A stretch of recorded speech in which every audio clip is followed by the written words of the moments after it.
Olá, pessoal. Bem-vindo à nossa aula sobre o impressionismo.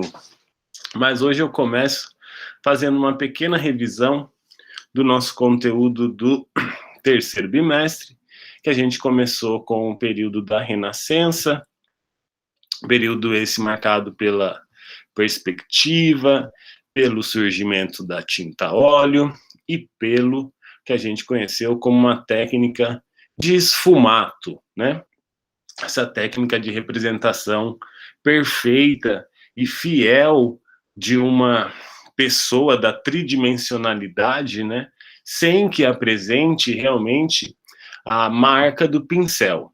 Isso é uma característica que a gente vai ver durante todos os movimentos artísticos que a gente viu, na verdade, do terceiro bimestre, que é essa característica do esfumato, que é essa pintura, né, que evita apresentar marcas do pincel que revele que aquilo é realmente uma pintura, toda uma ideia de uma ilusão, né? Que a gente acredite realmente que a gente está vendo essa pessoa dentro do quadro a partir dessa técnica, tanto a perspectiva como a técnica do claro escuro e do esfumato, que é essa qualidade de deixar tipo uma fumacinha que não mostre o pincel do artista.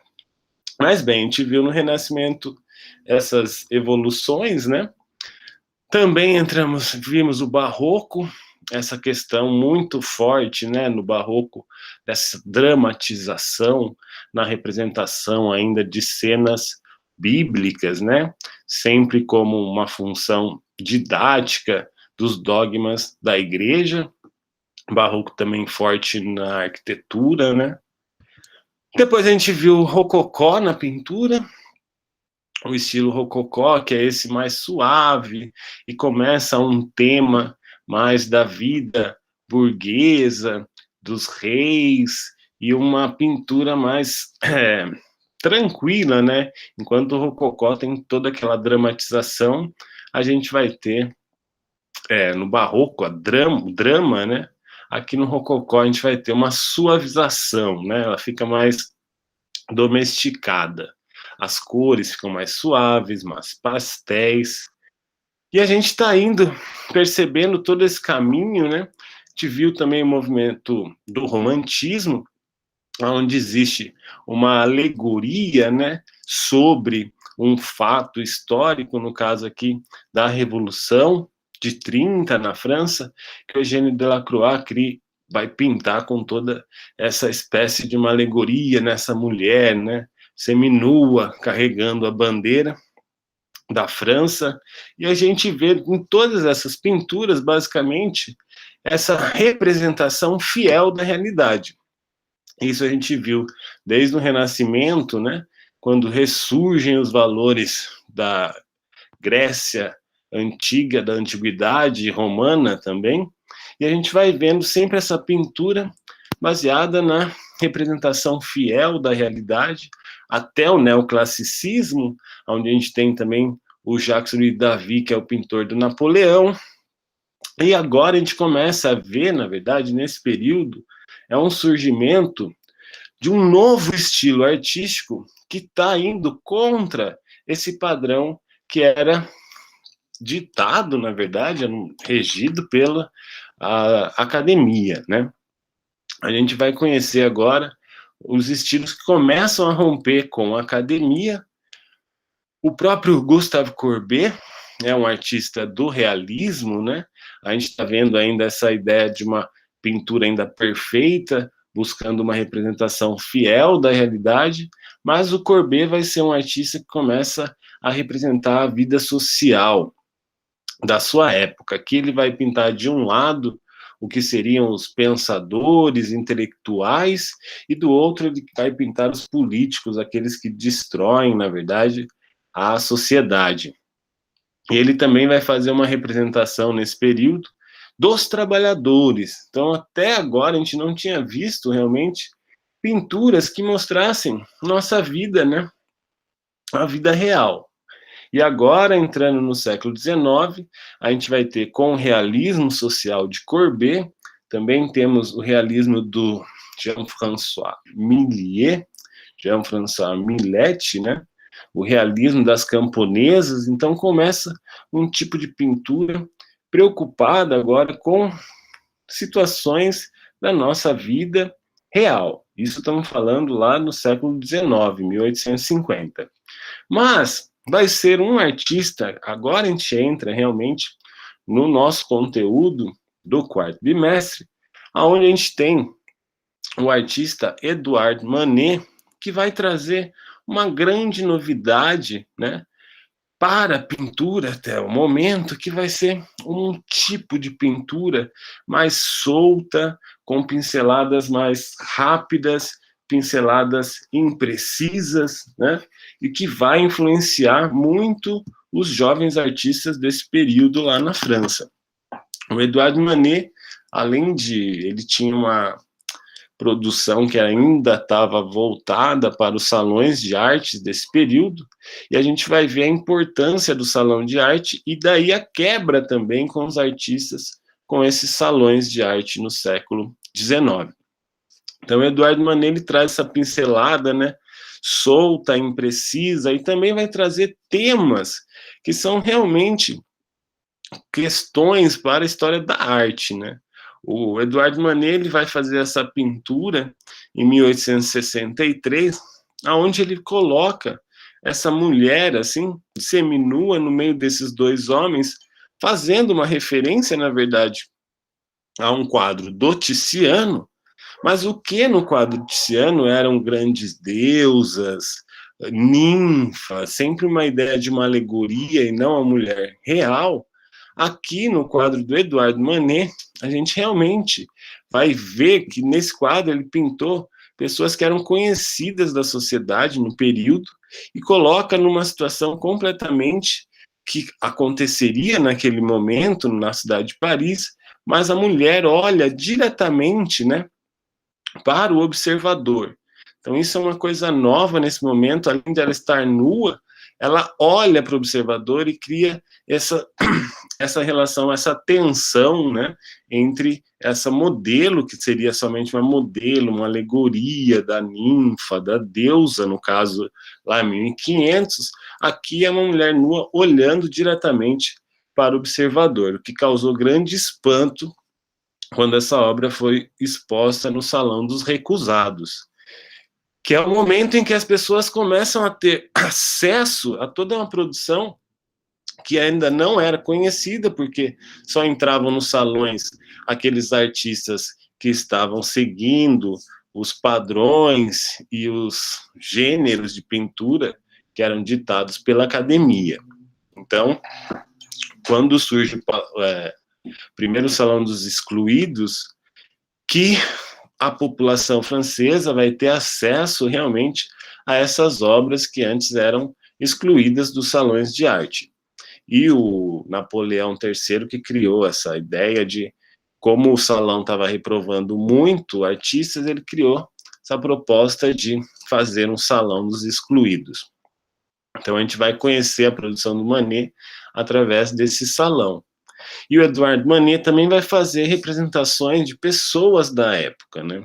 Ele pinta o próprio Émile Zola, que era um crítico e escritor que pensava modernidade no final do século XIX, e ele vai fazer também uma representação do próprio artista impressionista, o Claude Monet, no seu ateliê, que muda bastante, né? Que tinha, por exemplo, o Courbet no seu ateliê ali, com a modelo, pintando tranquilamente. Agora a gente vai ver o surgimento desses artistas que são os impressionistas, que vão começar a pintar realmente ao ar livre, buscando uma representação agora da luminosidade, das cores e de uma pintura direta e rápida, pensando mais nas impressões e no reflexo da luz, né, sobre as coisas e como isso gera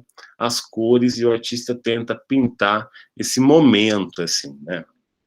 Então aqui só um quadro para a gente entender, um quadro acadêmico nesse caso, né, pode ser considerado também um realista, pois pinta o que o próprio Manet ali e todos os artistas que eram admiradores do Edouard Manet ao seu redor. Mas bem, é só uma ilustração para a gente entender e começar a ver como surge esse movimento do impressionismo, né, no final do século XIX. Então a gente tem no final do século XIX uma grande profusão de criações e descobertas científicas que vai gerar um novo modo de ver realmente a cidade e o mundo, né? A gente vai ter a criação de telégrafo, de rádio, de gramofone, da fotografia, do cinema, tudo isso nos últimos 100 anos, né? Falando de 1901 até 2001, a gente tem essa grande explosão realmente de todas essas tecnologias.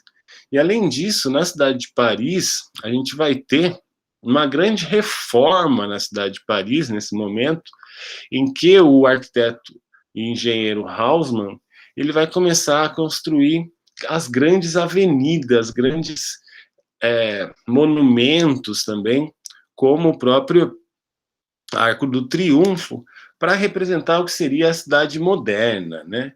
Então, a gente vai ter em Paris uma grande reforma, a surgimento dos grandes praças, das grandes avenidas, e nesse momento também vai ser o surgimento desses salões de arte que expõem realmente a produção desses artistas e que a gente começa a ter um acesso a um grande número, né, de pinturas, e a gente vai ver o surgimento desse evento, que seriam salões de arte, como um lugar de entretenimento para o século, final do século XIX. Junto com todas essas tecnologias, a gente tem os grandes salões de arte, né, as grandes exposições universais, e nesse momento que está no auge os salões de arte, vão surgir um grupo também de artistas que são os artistas impressionistas, que vão contra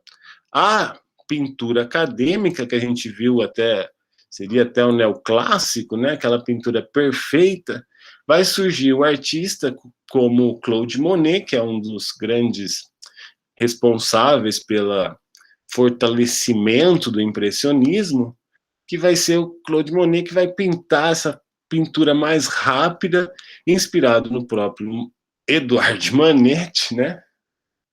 Que é essa ideia de uma pintura rápida, com a pincelada imprecisa, mas que busca, sim, uma questão da luminosidade, de como a luz reflete sobre as coisas. Então ele busca uma pintura que é muito rápida e que tenta captar realmente momentos de luminosidades que existem principalmente ao ar livre, né? O Claude Monet foi, como a gente viu, ele tinha realmente esse barco que ele utilizava para fazer pinturas, né, que mostrassem esses pôr do sol ou momentos de diferentes estações do ano. E aqui a gente vê o quadro que foi o responsável pelo nome, né, impressionismo, que é a Impressão ao Sol Nascente do Claude Monet, que ele expõe na primeira exposição impressionista, né? Que não se chamava desse jeito, né? A gente vai ver como que surgiu o nome do impressionismo, mas aqui eu trago o conceito do que seria impressão, né? Que é essa influência pelos sentidos, né? Uma sensação, a ideia de causar uma boa impressão, né? A impressão é alguma coisa rápida, de hipótese, né? Palpite, eu tenho a impressão de que ele perderá o jogo. Então não é aquela coisa perfeita como a gente estava vendo, mas é somente uma sensação do que a gente está vendo, e não mais uma preocupação com o detalhamento perfeito do que seria o barco, do que seriam esses reflexos dessas torres, né, na água. Há uma vontade de uma pintura rápida e que represente aquele exato momento, quase como uma imagem fotográfica daquele instante que está sendo representado pelo artista. Mas daí aqui a gente tem, na verdade, quando foi exposto há muito tempo atrás, né? O que a gente tem? Um crítico de arte que, quando viu o quadro, ele falou, nossa, ele ficou espantado com o quadro, né? Porque ele queria saber como chamava o quadro, daí ele pergunta para mim, como é que chama o quadro? Eu, cara, Impressão ao Sol Nascente. Daí ele fala, eu sabia, acabei de dizer o mesmo. Ele vai criticar, né, todo esse quadro, da liberdade dessas pinceladas tão soltas, e vai fazer uma crítica que um papel de parede, um esboço de um papel de parede, seria mais bem acabado do que a paisagem marinha, né? Mas então aqui a gente vê que o crítico ele não está entendendo qual que é o conceito realmente do impressionismo, que é pintar rapidamente, é um esboço mesmo, não é esse desejo de uma representação fiel da realidade. Então, o grupo dos impressionistas surge, né, nessa primeira exposição, em 1874. Aqui a gente tem também outro quadro do Claude Monet, que é essa representação, né, rápida. E o Monet também vai ter esse desejo de pintar as novas tecnologias que surgem na cidade de Paris, né, e o bairro também dos próprios artistas nesse período. Então a gente vai ter o grupo dos impressionistas, ele é formado de artistas que estudaram no ateliê do Glary, que é esse pintor que a gente vê a imagem, né? Que seria o Monet, o Renoir, o Alfred Schiller, são artistas que estudaram com o ateliê do Glary, que é um ateliê, como a gente vê, um pintor acadêmico. Depois a gente vai ter o Paul Cézanne, que estudou na Academia Suíça, o Eduardo, que é um pós-impressionista, depois a gente vai ver, e o Camille Pissarro, Degas e Berthe Morisot, que também participaram dessas primeiras exposições impressionistas. Mas eu continuo aqui a gente vai conhecer agora os primeiros artistas impressionistas, e esse desejo, né, de pintar quase com uma impressão da realidade, onde a gente tem quase esses efeitos de pinceladas, sem uma preocupação, né, de uma representação, como a gente via, é uma pintura, né, dos impressionistas, que vai revelar um pouco o processo de feitura de uma imagem, né? Não há mais aquela esconder a pincelada do artista. O Renoir, a gente vê toda uma série de pinceladinhas que vão formando as figuras, né? Outro artista, aqui, a gente vai vendo essas pinceladas que constroem, né? Não há mais o esfumato, aquela técnica de esfumaçar, onde a gente não vê o limite, a luz e sombra, a gente tem sombras bem coloridas, né? Com o impressionismo. Mas bem, nessas primeiras exposições a gente vai ter artistas também como Edgar Degas, que não foi um grande pintor ao ar livre, mas estava preocupado com a representação principalmente da dança e do balé, e também se utiliza muito de enquadramentos que lembram bastante a fotografia, onde a gente vê recortes, né, cortes que cortam partes da figura, que são referência ao universo da fotografia. Mas era um pintor também que fez parte do grupo impressionista por 7 exposições, né? Aqui o Camille Pissarro, um grande representante do impressionismo, onde a gente vê essas pinceladas bem soltas, né? E essa busca de uma pintura atmosférica da realidade, né? Aqui também a Berthe Morisot, que era também uma pintora desse período, no estilo impressionista, que é sempre a gente está vendo essa pincelada solta, rápida, e a busca de uma impressão da realidade através das luzes, né? E desse captar rapidamente o que ela vê com os próprios olhos, né? E o Claude Monet é um artista que realmente se aprofunda no impressionismo, ele vai ser o grande artista impressionista, e ele vai criar a proposta do que seria uma mistura ótica, ou contraste, temos diversos, seria o contraste de extensão, que é esse tipo de, se eu coloco uma cor ao lado da outra, né, se eu tenho seria o contraste simultâneo, na verdade, que se eu coloco uma cor, as cores, elas se influenciam, né? Então, se eu coloco um azul do lado de um laranja, o que vai acontecer? Esse azul vai ficar mais alaranjado, né? E esse laranja vai ficar mais azulado. Então, temos esses efeitos ópticos, né? Que misturam, na verdade, no nosso olhar. Essa é a questão que o impressionismo e o próprio Claude Monet coloca, é que a mistura vai se dar no nosso olho e não mais na paleta do artista. Então ele pinta do lado laranja com o azul para ir alterando os valores dessas cores sem misturar uma cor com a outra. E o Monet é esse cara que vai a fundo mesmo nessas questões das pinturas atmosféricas, né? O Claude Monet. E ele também tem essa série da Catedral de Rouen, onde ele passa por 4 anos, ele aluga uma casa próxima à catedral e fica por ali pintando, né, todas as estações do ano, horas do dia, fazendo uma grande representação da Catedral de Rouen.